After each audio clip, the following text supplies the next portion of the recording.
Selamat pagi, Assalamualaikum warahmatullahi wabarakatuh. Puji syukur kita panjatkan kehadirat Allah Subhanahu wa Ta'ala. Hari ini kita masih bisa dipertemukan kembali. Kita akan bahas tentang materi manajemen risiko berikutnya, yaitu tentang berbagai macam jenis risiko. Nah, seperti yang sudah disampaikan di awal bahwa kita harus tahu dulu apa itu risiko. Nah, di sini sebagai awalan daripada kita akan membahas tentang berbagai macam jenis risiko. Risiko itu berkaitan erat dengan ketidakpastian.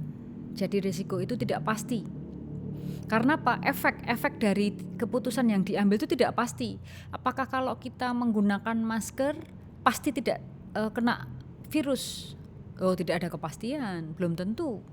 Apakah ketika seseorang di sana sehat pasti dia tidak akan kena corona? Belum tentu. Karena sekarang kalau kita melihat semakin banyak orang-orang OTG tanpa gejala, orang tanpa gejala di sana. Ternyata ketika dicek PCR positif, keadaannya memburuk karena dikiranya tidak ada apa-apa, tidak ada masalah dengan dirinya. Tahu-tahu udah stadium terakhir. Nah, di sana penanganannya lebih sulit daripada orang yang ada gejala. Nah, inilah yang dikatakan di sana bahwa risiko itu adalah sesuatu di mana di sana tidak pasti sehingga uncertainty. Otomatis karena di sini tidak pasti akan menimbulkan apa ya? Menimbulkan risiko dong. Ketika kita bicara tentang uncertainty pasti akan menimbulkan risiko.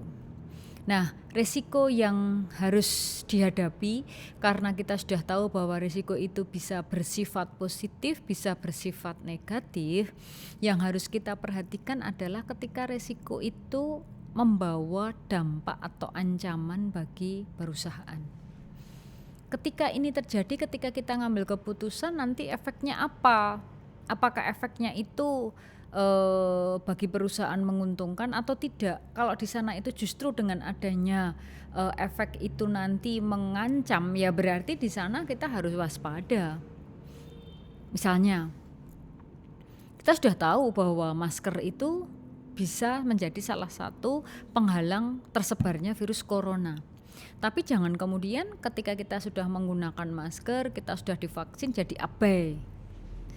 Santai bro, misalnya Pak, maskernya tidak perlu pakai yang double, biasa aja, nggak perlu sering ganti, yang penting kan pakai masker, kan sudah divaksin. Nah, seperti itu, hal seperti itulah yang kalau kita lihat harus dirubah. Artinya apa? Ketika di sana menjadi sebuah ancaman, ya harus dirubah, seperti itu. Dan ketika kita sudah tahu bahwa di sana nanti akan menimbulkan masalah, ya sebisa mungkin kita minimalisasi. Jadi minimalisasi itu harus selalu dilakukan. Nah, di sini ketika kita mengerti bahwa uncertainty itu adalah yang dikatakan sebagai risiko. Risiko itu sifatnya tidak pasti. Risiko itu adalah antara hasil akhir dengan hasil awal atau antara yang direncanakan dengan yang realisasi berbeda. Seperti itu yang dikatakan di sini sebagai ketidakpastian. Nah, kalau begitu ketidakpastian itu sendiri atau uncertainty itu sendiri terjadi di bidang-bidang mana saja kan gitu. Itu yang harus kita ketahui. Yang pertama yang akan menghadapi ketidakpastian itu adalah bidang ekonomi, ketidakpastian ekonomi atau economic uncertainty. Di mana yang dikatakan sebagai economic uncertainty adalah keadaan yang timbul sebagai akibat kondisi atau perilaku dari para pelaku ekonomi. Jadi di sana itu karena pelaku ekonomi disinilah akhirnya menimbulkan adanya ketidakpastian. Misalnya karena pandemi tidak boleh berkerumun, tempat-tempat nongkrong gimana? Apakah tambah rame? Oh tidak, tetap berkurang. Walaupun ada yang buka, ada yang tutup, tetapi yang buka di sana pasti pengunjungnya tidak akan bisa sama dengan dulu. Mengapa?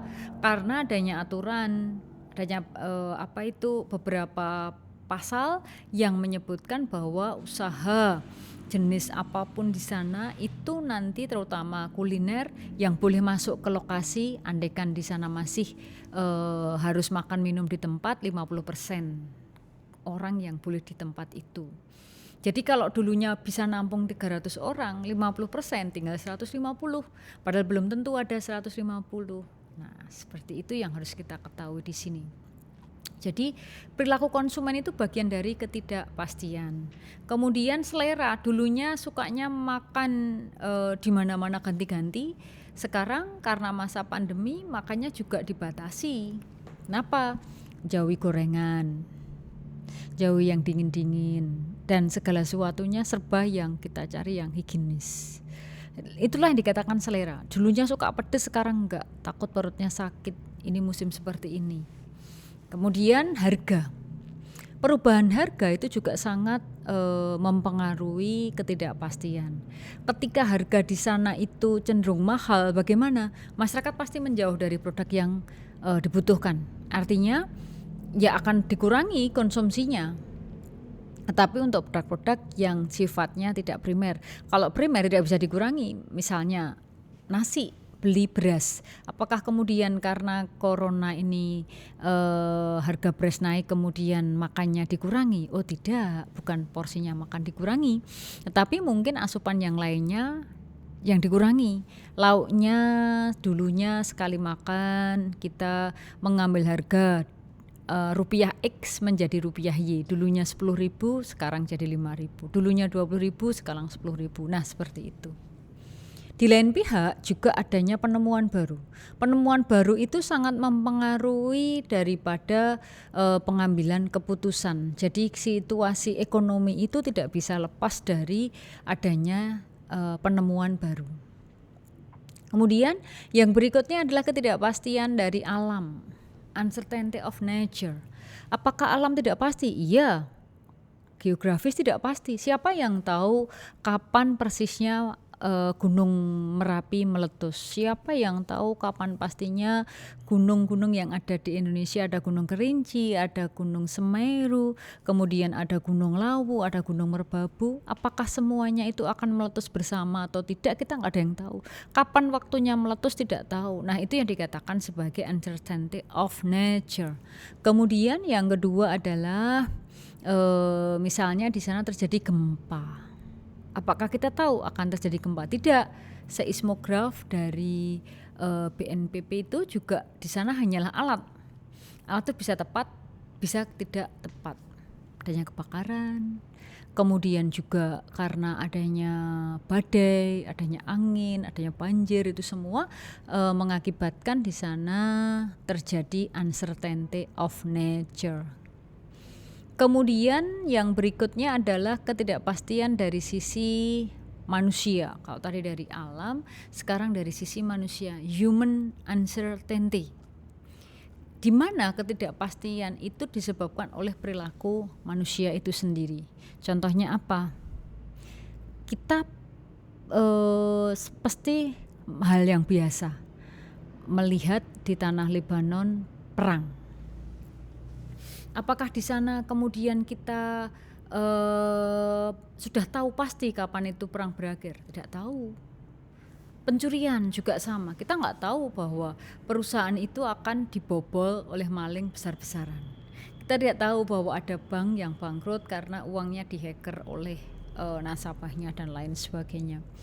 Begitu juga dengan kasus penggelapan, pembunuhan. Nah itu semua bagian daripada uncertainty of human of uncertainty. Nah sekarang kalau kita melihat jenis-jenis atau macam-macam resiko itu menurut sifatnya terdiri dari apa saja. Yang pertama adalah resiko murni, yaitu resiko yang tidak disengaja terjadinya.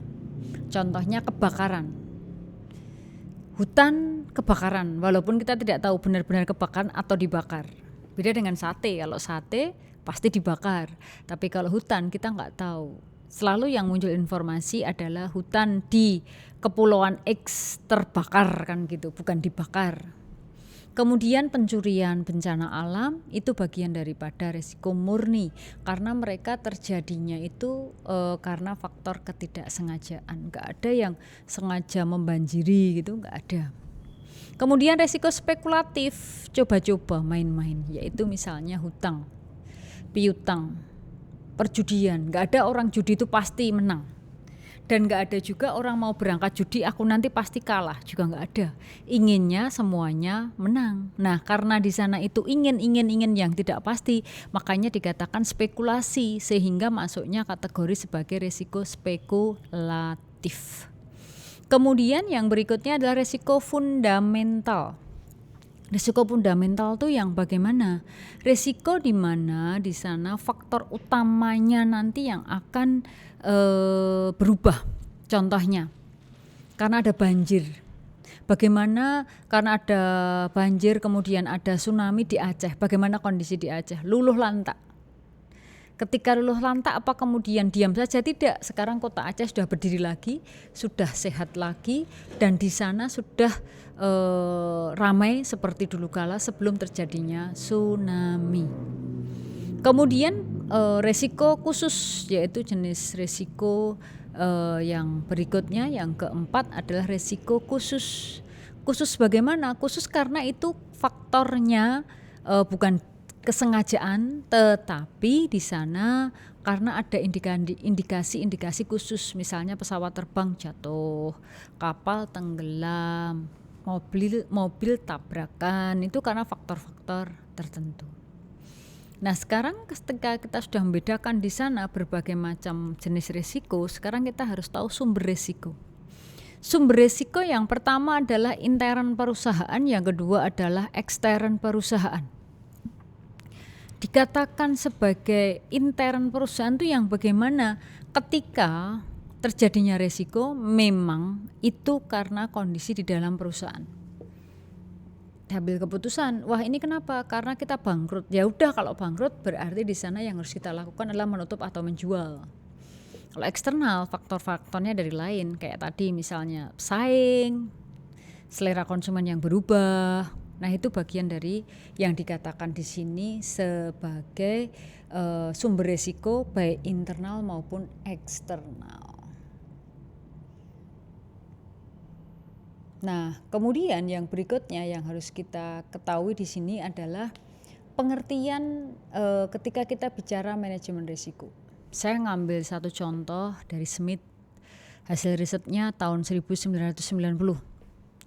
Manajemen risiko adalah proses identifikasi, pengaturan, kontrol keuangan dari sebuah risiko yang mengancam aset dan penghasilan dari sebuah perusahaan atau proyek yang dapat menimbulkan kerusakan atau kerugian pada perusahaan tersebut. Artinya apa? Bahwa di sana adalah segala sesuatu yang bisa membawa efek merugikan. Sementara menurut Northway bahwa risiko itu adalah berdampak pada biaya yang harus dikeluarkan oleh perusahaan itu sendiri. Kemudian masih ada beberapa yang lainnya. Nah ini adalah diagram sebuah gambaran bagaimana manajemen proses risiko itu sendiri.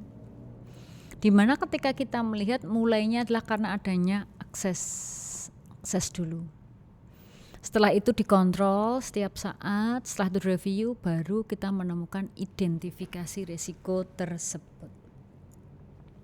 Nah, dari masing-masing hal yang sudah kita pelajari di situ, kita tentu akan tahu, oh iya kalau begitu risiko itu adalah hal-hal di mana kita bisa melakukan eliminasi, sementara eliminasi itu sendiri tergantung daripada kepentingan perusahaan itu sendiri. Mungkin itu dulu materi kita tentang berbagai macam jenis risiko. Silahkan pertanyaannya Bu Eni tunggu. Terima kasih. Assalamualaikum warahmatullahi wabarakatuh.